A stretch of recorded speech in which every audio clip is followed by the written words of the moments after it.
Hey everybody, PJ here. Messing with the stoves and stuff, talking about them. Had the memories come up in my phone, so with some I've made and everything.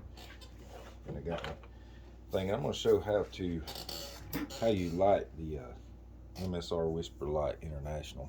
It works the same with the regular Whisperlite. And I'm gonna use the pump that actually came with it, since that's what most people be using. Normally I'd be using the Primus pump, but in this case so I've got the white gas connector on it. I got some fuel in here, and don't pay no attention to all this flammable stuff over here. There's a fire extinguisher over there. So, just in case.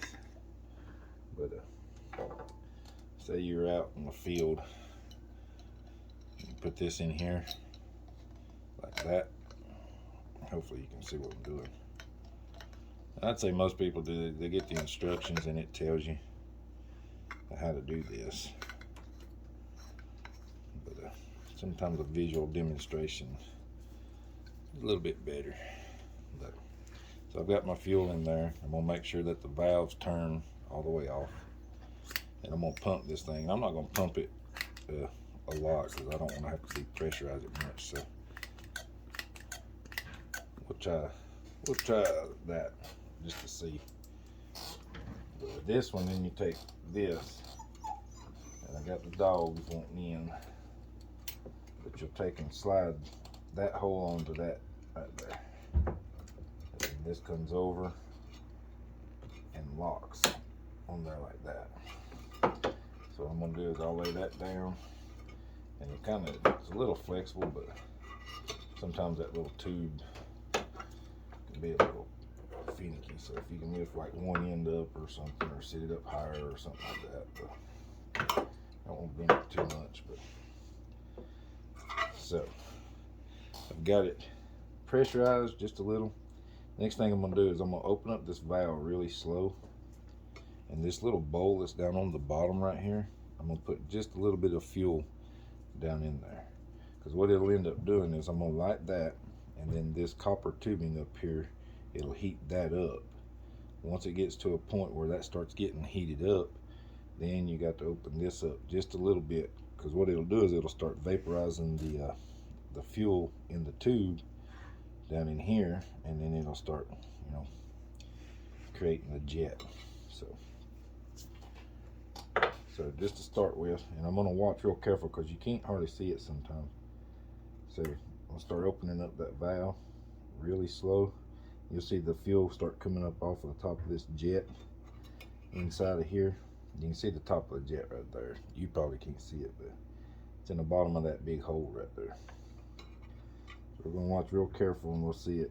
See if I can do it without getting my head in the way. Okay, there's some. And then I'm gonna turn it off real quick, because I don't want to fill that thing way up. So now this is wet. I don't know if you can tell, but there's a little fuel down in the bottom. And from there, you're gonna light that, and you're gonna let that burn. And that's gonna heat all of this coil up under here. If you can see that copper line, it's gonna heat that up. It probably feel really good right now because of that, but you don't want much. So about time that gets ready to start burning down and out, I haven't opened this up yet. I'm gonna wait till that flame's about to go out, and then we'll see if it's vaporized it pretty good. I don't want to do it too much while it's burning, because it'll just, but you can see up here in the top, maybe see that. Once you start getting that effect right there, that's what you want. But I'm still not opening this up yet, because I want some of this flame to disappear. But you hear that noise? That's starting to vaporize the fuel that's left in that right there. So as that starts going down, so I ain't even opening it yet. Don't let it. That's what you want right there. You see that blue flame starting to come up? That means it's starting to put that. Now before it goes out, we're just barely opening this valve. I'm not opening it much. I've got it very little because what I want it to do is that yellow flame, I want it to disappear and start looking like that. Once it does that, then you can open that up a little bit more.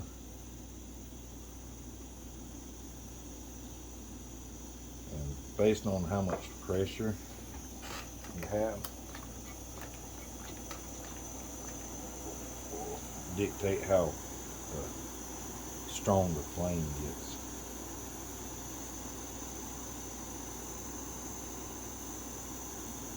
I've got that open pretty good. Not like super. I mean, I can just, if you can see how much I just turned it off. So just barely open.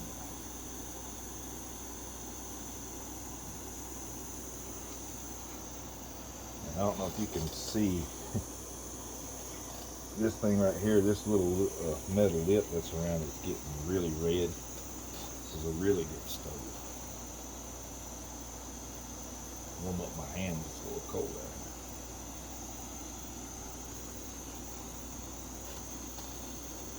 But that's really it. And the reason I'm showing this is because you can get too much fuel down here. And if you put too much in there, man, you'll have a big old ball of fire. So there's a good process to it, to get just a very little fuel, get it heated up. Once you hear it start spitting and sputtering, that's when you really need to start paying attention. Now once this is warm, you can turn this off, and then to light it back, here I'll let it, we'll turn it, and the way I shut it off is you shut the valve off, let all the fuel that's in the line burn out.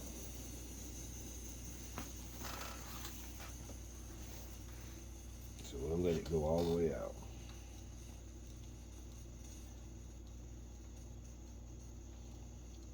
And if you do this while it's still hot, you got to be kind of careful, because I mean it's going to be a gas coming out of it instead of liquid. So because that tube's still hot, so any fuel that goes in that tube is going to be vaporized. So you really want to let it cool back down before you restart it. But that's how you turn it off. Just let it. And I don't blow mine out. Sometimes the wind might blow it out. I want it to get all that fuel out there, because this right here, it'll hold fuel in that tube, so when you take it loose, it'll spill out. So you got to be careful with that. So I try to let it burn all of it I can. And you can see, I mean, you can even tilt it up like that a little bit to get all that to go to the bottom. See how it's still pumping a little in there?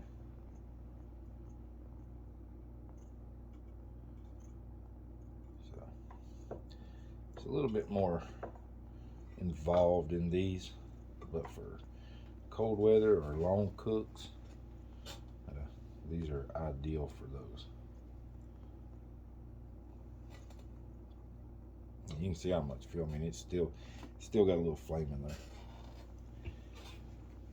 So like I say, if it goes out, that's kind of what I'm trying to do, is like, say you run out of fuel for some reason, you got another canister, you got to hook it up, let it run out, or it's already run out, so to speak, like that. Just you can see it's still wanting to go. There it goes. But that thing's gonna be hot, really hot. Let's see, there ain't no fuel. There's still well, actually there's a little right there. See, that's why I try to get it all out of the tube. But you don't have to go through that extreme. I mean, it'll be just a little. If you let it burn out, there'll just be just a little left in that tube. All right, so it's still hot. This is gonna be vapor now instead of liquid when it comes out of here. So you just barely crack that open. Go ahead and get your lighter, just like that. Now it's pretty much like a propane. You don't have to do the initial starting thing like you did before. So we'll open that up, and then it'll have to get back up to its temperature. Even though it's cooled down very little, it's still cooled down enough to where it's not the ideal temperature for it. So it's working good though. I love this thing. Look at that flame.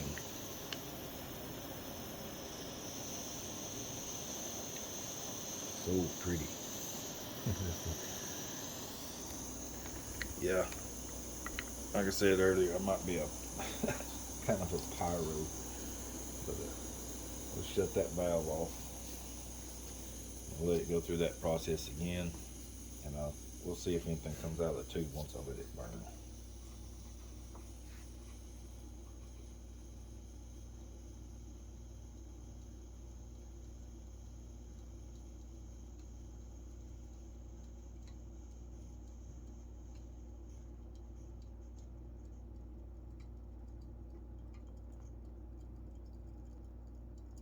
Like I say, once you get to that point, you don't have to let it keep on burning. We'll see how much comes out. So take that loose, and then take this loose. Just kind of work it around back and forth because got that little O-ring in there. See that? That's why I let it sit and burn for a long time, because there's still quite a bit in there. So I usually just elevate my fuel thing and let it all just run down and burn out. But now I keep catching myself on fire. And just spread that around, let it evaporate.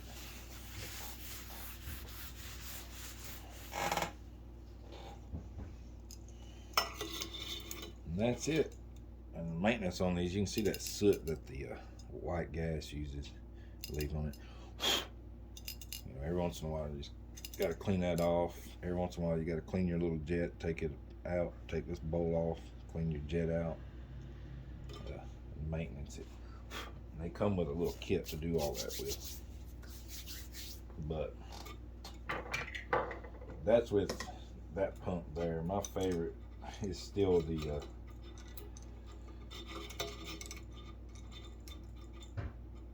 this comes with a little tool to do this with. I'm spinning it the wrong way. See, I don't even use this.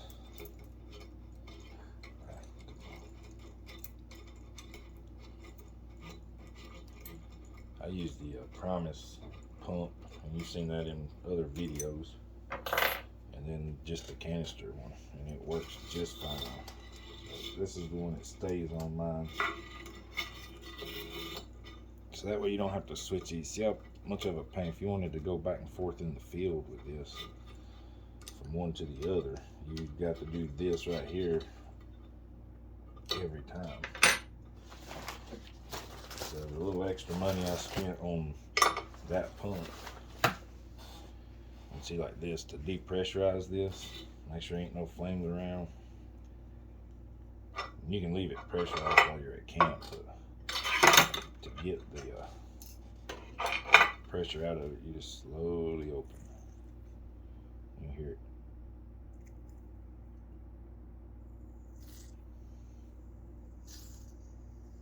And now it's depressurizing.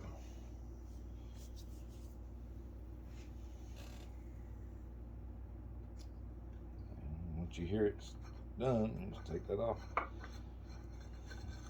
Like I say, you can leave this on. It's one reason I like this one, because this is all metal.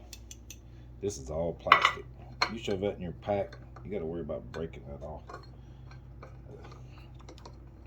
And now we're gonna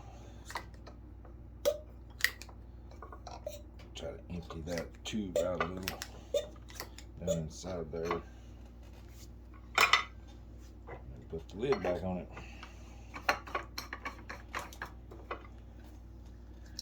That's it. Really nothing to it. Really good stove though. Love the MSR Whisperlite International, because you can burn so many fuels with that. So that's the difference in the pumps. I know you've seen it, and I've said it's extra money, of course, but I'm so glad I bought it. It's heavier, but this is metal. I mean, this whole thing's metal. You can actually take the pump out, and you can change out the little leather plunger. You gotta oil that every once in a while. I throw a little bit of mineral oil in there. So you can maintenance this one in the field a lot if it starts malfunctioning for some reason. A lot better than you can this one. There's really no, you know, it's got the little thing you clean out here and stuff, but it's just all plastic. Good design. I just wish MSR had to come up with something like this. Like I said, it's a little heavier, but definitely more robust. All right, not to make that too long. I just wanted to show how to light that and how to get it going good. Definitely one of my favorite stoves. Y'all have a good one.